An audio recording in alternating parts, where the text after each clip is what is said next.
దెయ్యాల పట్టణం. ఏ పట్టణమైనా మనుషులు ఉన్నంత వరకే ఆనందంగా ఉంటుంది. ఒక్కసారి జనాలు వెళ్లిపోతే ఇక ప్రశాంతత రాజ్యమేలుతుంది. క్రమంగా దెయ్యాల పట్టణంగా గుర్తింపు తెచ్చుకుంటుంది. అమెరికా రాష్ట్రం పెన్సిల్వేనియాలో ఇలాంటి విచిత్రమైన పట్టణం ఉంది. ఎవరూ లేని ప్రాంతానికి వెళ్లడం మీకిష్టమైతే ఇది మీకు బాగా నచ్చుతుంది. ఇక్కడ 61 ఏళ్లుగా మంటలు మండుతూనే ఉండటం విశేషం.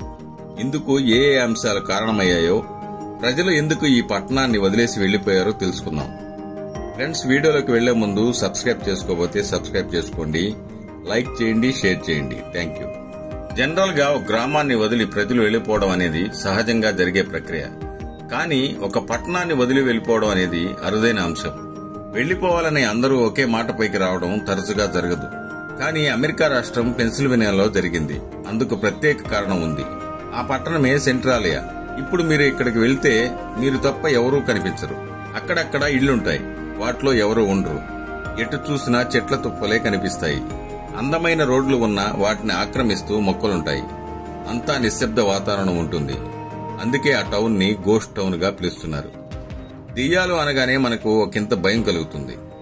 దానికి తోడు ఎవరూ లేని ప్రాంతం కావడం వల్ల అక్కడికి వెళ్లేవారు మరో ప్రపంచంలోకి వెళ్లినట్టు ఫీల్ అవుతారు. అదే సమయంలో నిజంగానే దెయ్యాలుంటే ఏంటి పరిస్థితి అని భయపడుతూ ఉంటారు. పెన్సిల్వేనియా రాష్ట్రానికి తూర్పు తీరంలో ఉంది సెంట్రాలియా. ఇక్కడ భూగర్భంలో మండుతున్న జ్వాల ఉండటం ఒక ప్రత్యేకత అయితే, దీనికి ఉన్న చరిత్ర మరో ప్రత్యేకత. నిజానికి ఇదో మైనింగ్ టౌన్.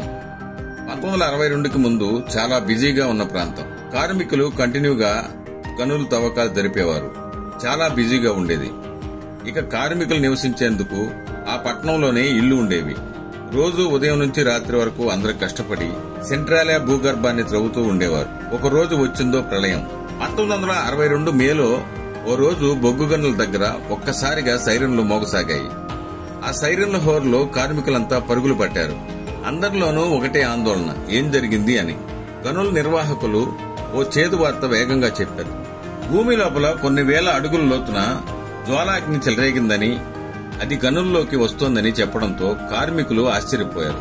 వెంటనే అధికారులు అందర్నీ అక్కడి నుంచి వెళ్లిపోవాలని ఆదేశించారు. దాంతో కార్మికులంతా వెళ్లిపోయారు. స్థానికంగా నివసించే ప్రజల్లో చాలా మంది వెళ్లిపోయారు. అలా గనుల్లో పుట్టిన అగ్ని 61 ఏళ్ల తర్వాత ఇప్పటికీ రగులుతూనే ఉండటం విశేషం. ఇల్లు తగలబడితే మంటల్ని ఒక రోజులో ఆర్పేయొచ్చు. అడవి తగలబడితే ఒక వారంలో కార్చిచ్చు కంట్రోల్ అవుతుంది. కానీ సెంట్రాలియాలో తగలబడుతున్నది ఇల్లు, అడవి కాదు, గని, పెద్ద గని. పైగా దానికి భూగర్భంతో లింక్ ఏర్పడింది. అందువల్ల అది దాదాపు అగ్నిపర్వతంలో మారింది. భూమి లోపల నుంచి లావా లాంటి అగ్ని మండుతూ పైకి వస్తోంది. మనం అక్కడికి వెళ్లి చూస్తే మనకు మంట కనిపించదు. భూమిలోంచి పొగ వస్తున్నట్టు మాత్రమే కనిపిస్తుంది.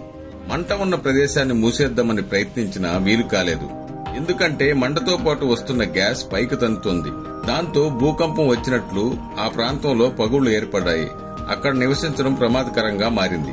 మంట వస్తున్న ప్రాంతానికి దగ్గరలో నివసిస్తే మంచిదేనా అనే అంశంపై పరిశోధనలు జరిగాయి.